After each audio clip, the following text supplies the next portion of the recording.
नमस्कार, मेरा नाम है हरीश चौधरी और आप देख रहे हैं द लोकदूत। जैसे कि हमने बताया था, हमारी सीरीज चला रखी है हमने कैंपस न्यूज़ और डीयू में चौधराहट की लड़ाई चल रही है जो अब एक मुकाम पर पहुंचने को है। आज की रात जो गांवों में देहात में कहा जाता है कि कत्ल की रात है, यानी आखिरी रात जिसके बाद चुनाव होता है। कल का दिन निर्धारित करेगा कि चौधर किसकी आती है, कुर्सी किसके हिस्से लगती है। हमारे साथ आज है NSUI से वाइस प्रेसिडेंट पोस्ट के लिए प्रत्याशी अभी दैया। आपका बहुत बहुत स्वागत है हमारे चैनल में। आज हम जानने की कोशिश करेंगे कि उनका पर्सनल एजेंडा क्या है, वो छात्रों के लिए किस बेहतरी के लिए काम करेंगे, छात्रों की जो राह है, उनको जो समस्याएं होती है उसको किस तरह से आसान बनाएंगे, उनका अभी तक का सफ़र जो है राजनीति में आने का वो कैसा रहा। तो आइए जानना शुरू करते हैं। अभी दैया जी, सबसे पहला जो सवाल मेरा है वो ये है कि कल चुनाव है और धड़कन बढ़ चुकी होगी। जो एक मीम बनता है उसके हिसाब से ही मैं पूछ लेता हूँ कि हाउस द जोश? जोश इज फुल। कल हमारी कैंपेनिंग का आखिरी दिन था। खुशी भी उतनी हो रही थी और दुख भी उतना ही हो रहा था। क्यों?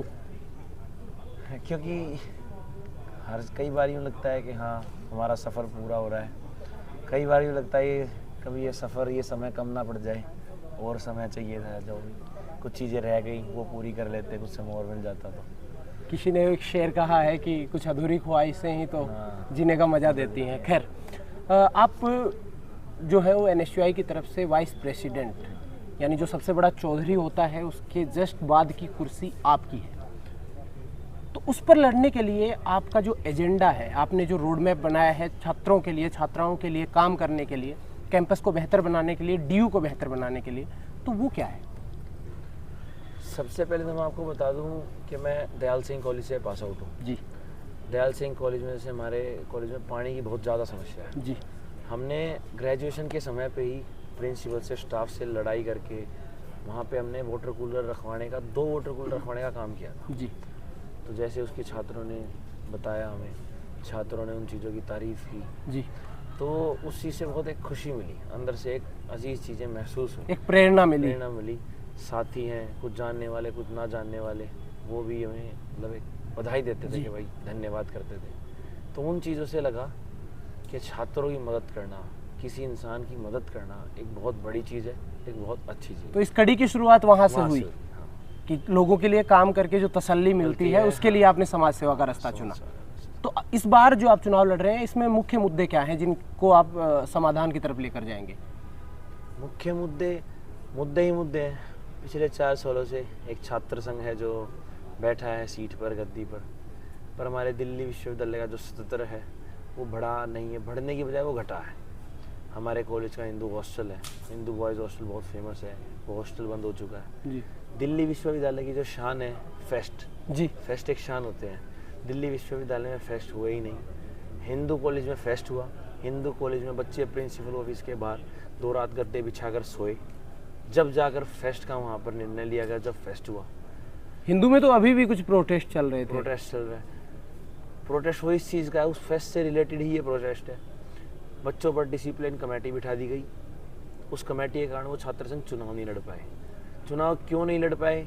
कि उन्होंने अपना हक मांगा। जी। अगर हक मांगने पर ये हमसे कुछ ना कुछ छीन रहे हैं तो ऐसा हम डेली मांगेंगे, ऐसे अकेले हम डेली खड़े होंगे और लड़ेंगे। तो अभी जो लोग प्रोटेस्ट पर बैठे हुए थे उस समय आपका कोई सपोर्ट उनको मिला? आपने कोई आवाज़ उठाई? देखो, यहाँ तो मैं कहना नहीं चाहूँगा मैंने क्या क्या सपोर्ट किए हैं, पर मैं ये बता दूँ मैं हर दिन उन बच्चों के पास गया हूँ। जो जो उन्हें चीज़ें लगी कि हमें इस चीज़ की आवश्यकता है, मैंने वहाँ पे वो प्रोवाइड कराई। जी। इससे आगे बढ़ते हुए जो मेरा अगला सवाल है वो ये है कि प्रत्याशी कई होते हैं हर चुनाव में और आपके सामने भी हर पार्टी के अपने प्रत्याशी हैं। मेरा जो सबसे अहम और जो हर इंसान जानना चाहता है आपको चूज़ करने से पहले, अपना जो मतदान होता है उसको दान करने से पहले, लोग आपको क्यों चूज़ करें? मुझे या पार्टी को? आपको। मुझे ऐसा लगता है कि जो मैं लोगों की जिस तरीके से मदद कर पाता हूँ, किसी भी इंसान से उसकी परेशानी, उसकी इंसान की परेशानी को गहराई तक समझ पाता हूँ, उसकी आवाज़ को सुनता हूँ, समझता हूँ, फिर उस चीज़ का जो भी है समाधान, हल निकालने की कोशिश करते हैं, समाधान किया जाता है। तो इतिहास में ऐसे क्या अचीवमेंट हैं आपके जिनके आधार पर इंसान आपको चुने? इतिहास में ऐसे काफ़ी अचीवमेंट्स हैं, जैसे कोरोना काल में बच्चे थे, पीजीज पे परेशान थे, हमने वहाँ खाने दिए, बहुत सारा पीजी तक खाना पहुँचाया, फ्री एम्बुलेंस सेवा चलवाई, मास्क डिस्ट्रीब्यूट किए जी हैं, घर जाने में भी बच्चों की बहुत सी जो हमने सहायता की। CSAS पोर्टल है, हमने उसके खिलाफ आर्ट फैकल्टी के बाहर 2 दिन लगातार प्रोटेस्ट किया है गद्दे बिछाकर, जी क्योंकि जब मैं 2017 में दिल्ली विश्वविद्यालय में आया, इंडिपेंडेंटली अकेला आके अपने हाथ से फॉर्म फिलअप करके एडमिशन लेके घर चला गया, मुझे किसी की सहायता की ज़रूरत नहीं पड़ी। पर आज का जो बच्चा, आज का जो ये फॉर्म है, ये इतना ज़्यादा कॉम्प्लिकेटेड है कि बच्चे को किसी सीनियर की मदद चाहिए या फिर उसे साइबर कैफ़े में जाना पड़ता है। इन चीज़ों के खिलाफ में लड़ाई लड़ी है जो बच्चों के लिए किसी काम की नहीं है, पर फिर भी उनसे मजबूरन थोपी जा रही है उन पेपर विचार। जो आज का हमारा मैनिफेस्टो, मैं उसके बारे में बता दूं कि दिल्ली विश्वविद्यालय में 5% छात्रों को भी हॉस्टल सीट्स अलॉट नहीं होती हैं। ये एक सच्चाई है जी, सच है। मैं कालका जी कैंपस से आता हूँ, कालका जी कैंपस में 11 कॉलेजेस हैं, 11 कॉलेजेस में से एक भी कॉलेज में एक भी हॉस्टल सीट नहीं है, चाहे वो बॉयज़ हो या गर्ल्स। ये एक सच है, कड़वा है पर सच है। तो हॉस्टल के लिए आप इस बार लड़ाई लड़ने जा रहे हैं। हॉस्टल की लड़ाई प्लस बच्चा परेशान होकर बाहर जाके प्राइवेट पीजी ढूंढता है, प्राइवेट हॉस्टल ढूंढता है, उस पर भी अभी सरकार ने 12% GST लागू कर दिया, जो कि बच्चों के लिए एक बहुत बड़ा अन्याय है। 17.5 साल का बच्चा दिल्ली विश्वविद्यालय में घुस जाता है, वो जाके 12% GST दे रहा है जी। 18 साल की सरकार का रूल है गवर्नमेंट ऑफ इंडिया का कि भी 18 साल के बच्चे के बाद ही उसे GST नंबर मिल सकता है जी। पर 6 महीने पहले तो वो भरना शुरू कर देता है, वो अपने GST नंबर बनवा भी नहीं सकता। तो ये बहुत बड़ा अन्याय है छात्रों के साथ, उसके खिलाफ हम लड़ाई लड़ रहे हैं। NSY उसके लिए खड़ी है। तो आपने हॉस्टल्स की बात की कि हॉस्टल्स आप बनवाएंगे और जो भी फीस हाइक का मुद्दा है उस पर आप काम फीस करेंगे। हाइक सबसे तो आपने ऐसा कोई एस्टिमेट निकाला है कि कितने हॉस्टल बनवाए जाएंगे, लगभग कितने लोगों को हॉस्टल की ज़रूरत है, या इस रोड मैप पर बाद में काम होगा? मैंने आपको जैसे बताया 95% बच्चों को हॉस्टल सीट्स की बहुत ज़्यादा ज़रूरत है। 95% बच्चों में से 30% बच्चे ऐसे होंगे जो दिल्ली NCR से होते होंगे, वो अप डाउन कर सकते हैं, पर जो बाकी बचे हुए जो प्रतिशत बच्चे हैं उनके लिए बहुत ज़्यादा मुश्किल है कि वो दिल्ली विश्वविद्यालय में आके, क्योंकि पीजी हॉस्टल मिलना इतना आसान नहीं है यहाँ आज के दिन। जी, ठीक है, और कम से कम गांव देहात से आने वाले लोगों के लिए तो बहुत ज़्यादा बड़ी समस्याएं हैं। एक और जो अहम सवाल है वो ये है कि अक्सर आरोप लगते हैं जो भी छात्र नेता होते हैं उनके ऊपर कि जब चुनाव होते हैं उस वक्त वो मुद्दे उठाते हैं, लेकिन उसके बाद वही मुद्दे ठंडे बस्ते में चले जाते हैं। और कुछ लोग ये भी बोलते हैं कि बरसाती मेंढक की तरह जो छात्र नेता हैं वो आते हैं और उसके बाद छात्रों के बीच से गायब हो जाते हैं। तो इस आरोप पर आपका क्या कहना है? मैं ये कहना चाहूँगा कि शायद जो हमारी यूनिवर्सिटी में हॉस्टल्स हैं वो हर एक हॉस्टल मेरे ख्याल में NSY के समय पे ही बना है। जो गर्ल्स हॉस्टल के बाहर CCTV कैमरा थे वो भी NSY ने ही लड़ाई लड़के लगवाए थे जी। स्ट्रीट लाइट्स है वो प्रॉपर तरीके से रखी थी। उस टाइम पे कॉलेजेस के बाहर वुमेन कांस्टेबल भी बैठना शुरू हुई थी वुमेन सेफ्टी के लिए जी। तो NSY ने ऐसे ऐसे बहुत बेहतरीन काम किए हैं। हम भी उसके लिए लड़ाई लड़ेंगे। जो भी छात्र हमसे जो भी मदद मांगे, आज जिन जिन बच्चों से क्योंकि हमने धरातल पे काम करके कॉलेजेस टू कॉलेजेस जाके बच्चों से छात्रों से मिलकर उनकी समस्याएं पूछ के अपना मैनिफेस्टो तैयार किया है जी। सरकार के द्वारा दिया हुआ मैनिफेस्टो नहीं है जी। एक और अंतिम सवाल जो है वो ये है कि अक्सर एक और नया कल्चर देखने को DU में मिल रहा है कि एक ये जो गाड़ियों की जो राजनीति चल रही है कि मसल पावर, मनी पावर, कुछ घटनाएं भी देखने को मिली जहां गाड़ियां टूट रही हैं। तो ये वाला जो कल्चर है इस पर आपका स्टेटमेंट बहुत मायने रखता है। तो एक छात्र जानना चाहता है कि इस पर आपकी राय क्या है? देखो, रही बात गाड़ियों की, गाड़ियाँ एक कोई मुद्दा नहीं है। हमने आज तक कोई गाड़ियों पर वोट नहीं मांगी कि हमारे पास गाड़ियाँ है तो हमें वोट दें, जी, गाड़ियाँ हैं तो हमें जिताएं।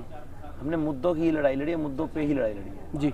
पर फिर भी वो वार जो हमें परेशान करने की कोशिश करते हैं, हमारा माइंड डाइवर्ट करने की कोशिश करते हैं, वो गाड़ियों से करते हैं। वो सोचते हैं कि यही इनकी ताकत है, इसे अगर हम तोड़ देंगे तो ये पीछे हट जाएंगे, ये बौखला जाएंगे, जबकि ऐसा कुछ भी नहीं है। गाड़ियाँ सिर्फ एक साधन है बच्चे टू बच्चे जाने का, हम उसमें चलते हैं बस। गाड़ियाँ इससे ज़्यादा कुछ नहीं है। हमारे मैनिफेस्टो में गाड़ियाँ ऐड नहीं। ये गाड़ियाँ टूटने की घटना पर आपका क्या कहना है? गाड़ियाँ टूटने पर वो जो छात्र संघ विद्यार्थी परिषद है वो बुखला चुका है। वो धरातल पे उनका कुछ भी नहीं है। NSY 4-0 से इस बार चुनाव जीतने के हालात का आगार पर है।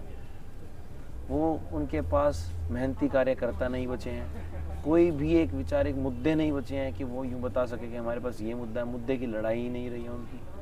प्लस जो उनका 2019 का मैनिफेस्टो था और जो 2023 का मैनिफेस्टो है, आप उसमें देखेंगे, उसमें आपको ज़रा सा भी कोई भी डिफरेंस नज़र नहीं आएगा। इस कारण वो गाड़ी फोड़ने में भी हमें परेशान कर रहे हैं, पोस्टर होल्डिंग फाड़ने में।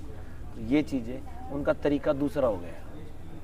तो आपकी तरफ से, एनएसयूआई की तरफ से इस तरह की किसी घटना को अंजाम नहीं दिया गया है, आप ये कह रहे हैं? एनएसयूआई के किसी भी कार्यकर्ता ने ऐसा कुछ भी नहीं किया है। कुछ भी, ना कोई वीडियो है ना कोई क्लिप है। खुद की अगर कोई मनगढ़ंत क्लिप बनाकर, बातें बनाकर अगर बाहर निकाले तो वो एक अलग चीज़ है। हाल ही में एबीवीपी ने कॉलेज के बाहर एक आरोप लगाया कि एनएसयूआई के गुंडे घूम रहे हैं। उस स्टेटमेंट पर आपका क्या कहना है?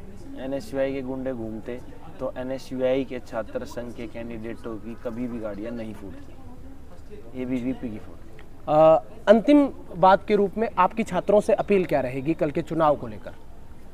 मेरी अंतिम में यही अपील रहेगी छात्रों से कि मैं अभी दैया इस साल वाइस प्रेसिडेंट की पोस्ट पर दिल्ली यूनिवर्सिटी में चुनाव लड़ रहा हूँ। मेरा बैलेट नंबर 1 है। मुझ पर विश्वास करें, कल आप मेरे साथ खड़े हो, मैं आपके साथ हमेशा खड़ा रहूँगा, ये मेरा वादा है। हमारा एनएसयूआई का जो पैनल है वो है 4165। प्लीज़ हमारे पूरे पैनल को वोट दें। हम पूरी मजबूती से अपना मैनिफेस्टो पर खड़े उतरेंगे और पूरी मजबूती से अपने छात्रों के साथ खड़े रहेंगे, छात्रों के लिए खड़े रहेंगे और छात्रों को कभी परेशान नहीं होंगे। ये थी उपाध्यक्ष की कुर्सी के लिए चौधराहट की जो मांग कर रहे हैं अभी दैया जी, उनके साथ बातचीत। अब रिजल्ट क्या रहता है वो तो आपके वोट और आपकी प्रतिक्रियाएं ही बताएंगी। इसी तरह के और अपडेट्स के लिए देखते रहिए द लोकदूत। शुक्रिया।